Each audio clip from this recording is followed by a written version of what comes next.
Hi there, Mouseketeers. Welcome to the Disneyland Beat, where our toes tap to a Disneyland drum. And we always whistle while we work. Please take a moment to like, share, and subscribe so you won't miss a single Disneyland beat. Thanks, folks. Today, we will be traveling through time at Disneyland to take a look at all the attractions in Tomorrowland that have come and gone away. Stick around. Welcome back. You know, it really makes sense that Tomorrowland would have so many attractions in its history. It's tough keeping up with tomorrow. In 1955, Tomorrowland was one of the last lands to get funding and be built. It relied heavily on corporate sponsorships in its early years, and it had many walkthrough attractions that advertised their products. Number 1. The first attraction to be removed from Disneyland was the Tomorrowland boats. They were a popular attraction in the park from 1955 to 1956, renamed Phantom Boats in 1956. This notoriously famous ride had no track and allowed guests to make the circuit at their own speed and direction, but the boat engines were unreliable, and this became the first permanent attraction to be removed from Disneyland. However, the nearby motorboat cruise in Fantasyland continued to run into the 1990s. Gummy Glen, anybody? Number 2. One popular ride, the Viewliner Train of Tomorrow, was the fastest miniature train in the world and ran alongside the Disneyland Railroad for just over a year. Disney legend Bob Gurr designed and oversaw construction of the beloved locomotives that represented the future of rail travel. But the plans for the monorail and the Matterhorn Mountain in 1969 meant the ride had to go. A number of changes happened in 1960 as Tomorrowland started to get minor overhauls and contracts with opening day sponsors began to expire. Number 3, Space Station X1, renamed Satellite View of America in 1958, gave guests a view of America from space and was opened from 1955 to 1960. You would buy a ticket from the astronaut ticket attendant and enter a modern space station with a large window that looked out over a diorama of the Earth featuring the USA. Number 4, the World Beneath Us attraction was next door to Space Station X1, sitting very close to where the Galactic Grill is today. This attraction didn't look into the future so much as explore the very hot past, looking at how the Earth's crust was formed. It had a fun film and 2 very popular dioramas that simulated earthquakes and volcanoes, much like a modern-day museum or science center might. Number 5, the Aluminum Hall of Fame was found on the right side, not too far after the entrance to Tomorrowland where Star Tours is today. This walkthrough exhibition had lots of sleek, modern aluminum shapes, including a huge metal sphere and a lit-up 5-pointed star. Interestingly, Kaiser Aluminum was not happy with their relationship with Disney, or the number of other sponsors, so they made an exit when their 5-year contract was up. Number 6, the last attraction to be removed in 1960 was the Bathroom of Tomorrow. It was sometimes called the Bathroom of the Future, too.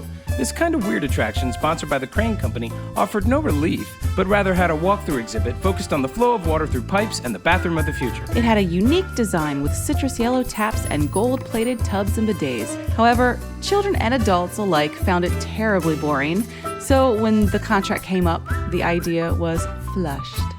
Number 7, the Dutch Boy Color Gallery, which closed in 1963.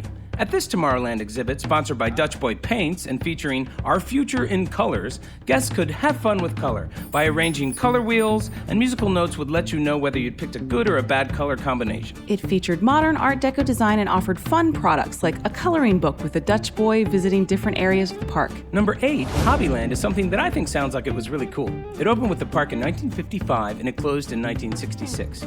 It had a number of booths set up that had science project kits that you could purchase and play with on site. But the main attraction was the Flight Circle, with its tall operating towers for flying model airplanes and a circular pool that surrounded it for racing model boats. Operators would essentially help you learn a hobby, and several times a day they would put on a show with the planes. Number 9. For 9 years, there was an art shop in Tomorrowland that played an important role in Disney history. For a time, it was the exclusive outlet for purchasing Disney animation cells. These collector-prized items had once been available through the Cavassier Gallery, but had been off the market until Disneyland opened in 1955.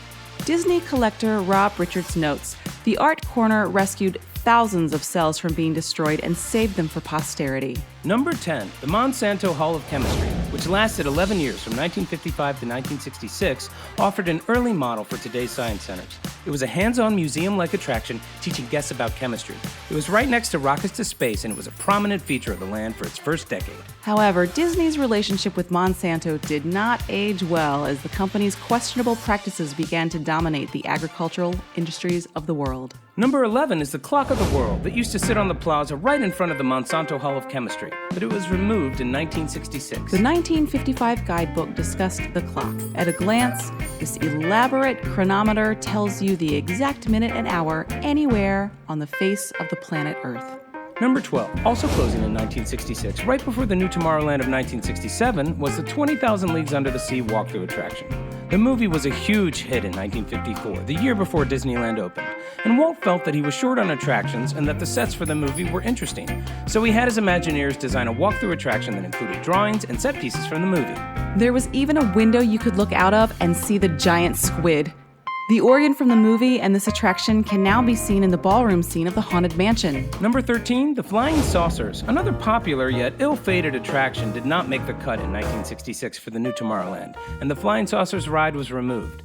It had been added in 1961, and guests rode in single-rider cars on a cushion of air that were steered by just shifting your body weight. Essentially a large air hockey table, the insufficient air cushion was supplied from below through the holes in the floor that opened when the cars passed over. Most people had trouble moving their cars, and they simply would not work at all for heavier people. The ride's site later became the site of the Tomorrowland stage, which then became the Magic Eye Theater. Number 14. In 1957, Monsanto sponsored an additional attraction of some renown. The Monsanto House of the Future, which lasted until 1967, offered a walkthrough tour of the plastic plush-shaped house, with plastic furnishings and interior modern appliances such as dishwashers and drop-down cabinets on motors. It was outdated almost as soon as it was built. Today, Pixie Hollow sits in the same place. Number 15. In 1960, adjacent to the art shop, a display showing the animation process, called the Art of Animation, was installed in Tomorrowland. It even had a thaumatrope drawn from an international traveling display that had promoted the release of Sleeping Beauty. It closed on September 5th, 1966. In 1966, Tomorrowland had a major renovation, and in 1967, the new Tomorrowland debuted. Many famous rides were built, several were moved, and some were gone forever. And the incredible land that opened was a huge improvement on the Tomorrowland of the past and created many of the iconic buildings and structures that shape the land today. Number 16. The first ride from New Tomorrowland to go was the General Electric Carousel of Progress. It was in the park from 1967 to 1973. It was a sit-down show that you're probably familiar with, in which the building rotated the audience around a series of stages. The audience stopped in front of each stage while the characters joked with each other, described life at the time in history, and demonstrated their kitchen. This ride originated at the 1964 New York World's Fair and was installed at Disneyland after the fair closed. In 1974, Carousel of Progress was moved to Florida's Disney World, and the show building was used for America Sings and Innoventions and is now the launch bay. Number 17. The Tomorrowland stage that opened with the new Tomorrowland was a nice performance venue for concerts and other stage shows. It was built on the site of the old Flying Saucers, but the stage was demolished in 1977 due to the construction of Space Mountain. Number 18. Adventure Through Inner Space opened with New Tomorrowland and was a popular dark ride that pretended to shrink the rider down to microscopic size, placing them within a snowflake. Then further to view a water molecule in the flake, then finally to the point where one could see the throbbing nucleus of a single oxygen atom with electrons zooming all around. Number 19. America Sings took over the Carousel Theater, using the same stages in 1974 to create an audio animatronic show where animals sang American tunes from different eras.